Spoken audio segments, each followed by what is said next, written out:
Warangal commissionerate పరిధిలో మరో police wing అందుబాటులోకి రానుంది. కాలంతో పాటు మారుతున్న నేర ప్రవృత్తికి అడ్డుకట్ట వేసేందుకు పోలీసు శాఖ సన్నద్ధమవుతోంది. సైబర్ క్రైమ్ పోలీస్ స్టేషన్ను అందుబాటులోకి తెచ్చిన సర్కార్ మత్తు పదార్థాల నిర్మూలనకు కార్యాచరణ సిద్ధం చేసింది. Telangana anti narcotics control bureau police స్టేషన్ను వరంగల్ కమిషనరేట్లో ఏర్పాటు చేయనుంది ప్రభుత్వం.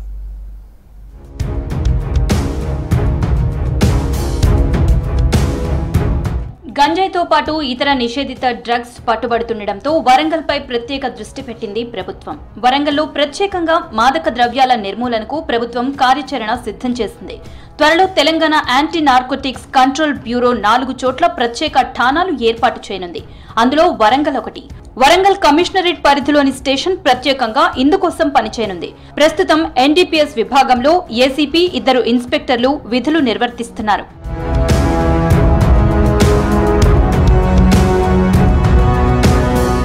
హైదరాబాద్ తర్వాత అధికంగా ఉమ్మడి వరంగల్లో గంజాయి కేసులు నమోదవుతున్నాయి. విద్యార్థులు, యువత అధికంగా ఉండే ప్రదేశాల్లో కొందరు రహస్యంగా విక్రయిస్తున్నారనే ఆరోపణలు ఉన్నాయి.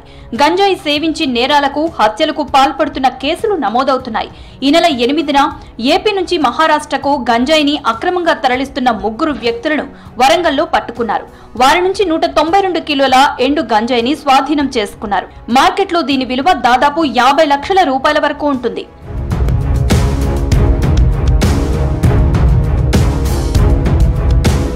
గత నెల 20న హషీన్ అనే మత్తు పదార్థాన్ని స్మగ్లింగ్ చేస్తున్న వ్యక్తిని వరంగల్ పోలీస్ డివిజన్ మట్టెవాడ పోలీసులు హంటర్ రోడ్ ప్రాంతంలో పట్టుకున్నారు. దీని విలువ దాదాపు 4.5 లక్షలు ఉంటుంది. చింతపండు బస్తాల మధ్యలో ఎండు గంజాయిని రవాణా చేస్తున్న 4గురిని గత నెల 5న హన్మకొండ పోలీసులు అరెస్టు చేశారు. దాదాపు 9.5 కిలోల ఎండు గంజాయిని స్వాధీనం చేసుకున్నారు. హన్మకొండ పిఎస్ పరిధిలో ఏప్రిల్ 21న పద్మాక్షి కాలనీ శ్మశాన వాటిక సమీపంలో 4 వ్యక్తులు గంజాయి తాగుతుండగా హన్మకొండ పోలీసులకు పట్టుబడ్డారు.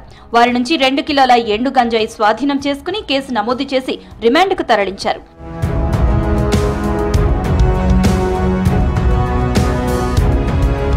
వరంగల్లో లా అండ్ ఆర్డర్ పోలీస్ తనిఖీలతో పాటు టాస్క్ ఫోర్స్ పోలీసుల దాడుల్లోనే గంజాయిని పట్టుకుంటున్నారు. టాస్క్ ఫోర్స్ వీరిని పట్టుకున్నా మళ్లీ సివిల్ పోలీస్ స్టేషన్లోనే అప్పగించాల్సి ఉంటుంది. సివిల్ పోలీసులు కేసును నమోదు చేసి విచారణ చేస్తున్నారు. చిన్న లొసుగును ఆసరాగా చేసుకుని నిందితులు శిక్ష నుంచి తప్పించుకుంటున్నారు. మిగతా కేసుల ఒత్తిడిలో ఈ కేసుకు నామమాత్రంగా దర్యాప్తుతో చేతులు దులుపుకుంటున్నారనే విమర్శలు ఉన్నాయి. ముఖ్యంగా వరంగల్లో కూడా ఈ రోజులలో చాలా ఎక్కువగా గంజాయి కానీ ఇంజెక్ట్ రకరకాల డ్రగ్స్ సప్లై అవుతున్నాయి, తీసుకుంటున్నారు. మా డి అడిక్షన్ సెంటర్ కూడా చాలా కేసెస్ రావడం జరుగుతుంది. చిన్న వయసు యువత వీటి మీద అవగాహన లేక రకరకాల పోకడలకు వెళ్ళి చిన్న వయసులో 16-17 సంవత్సరాల నుంచే గంజాయి కానీ 4 నెలలకి వెళ్ళి చూస్తే అనేక కేసెస్ రెక్టిఫై అయిపోయినాయి. వాళ్ళని ఐడెంటిఫై చేయడం జరుగుతుంది. ఈ 3-4 మంత్స్ నుండి చూస్తే మాకు కూడా కేసెస్ ఎక్కువ వస్తున్నాయి. ఎందుకంటే వాళ్ళు కరెక్ట్గా పనిచేయడం జరుగుతుంది కాబట్టి ఐడెంటిఫై చేస్తున్నారు.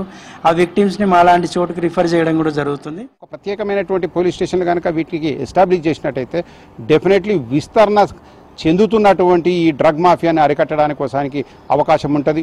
సైంటిఫిక్ ఇన్వెస్టిగేషన్ జరుగుతుంది. దోషులకు సరైనటువంటి శిక్ష పడడానికి కోసానికి దోహదపడుతుంది. అదేవిధంగా ఇంత విస్తరణ జరుగుతున్నటువంటి క్రమంని అరికట్టేటటువంటి అవకాశం ఉంటుంది. హైదరాబాద్, సైబరాబాద్, రాచకొండ, వరంగల్లో ఏర్పాటు చేసే ప్రత్యేక పోలీస్ స్టేషన్లలో మాదక ద్రవ్యాల విక్రయాలకు సంబంధించిన కేసులను నమోదు చేస్తారు. ఒక్కో పిఎస్ పరిధిలో ఏసీపీ స్థాయి అధికారి ఎస్హెచ్ఓగా ఉంటారు. 2 ఇన్స్పెక్టర్లు, 4 ఎస్ఐలు, 8 మంది హెడ్ కానిస్టేబుళ్లు, 10 మంది కానిస్టేబుళ్లతో పాటుగా అదనపు సిబ్బందిని నియమిస్తారు. ఎన్డీపీఎస్ చట్టం ద్వారా నమోదు చేసే కేసుల విచారణ వేగవంతమవుతుంది.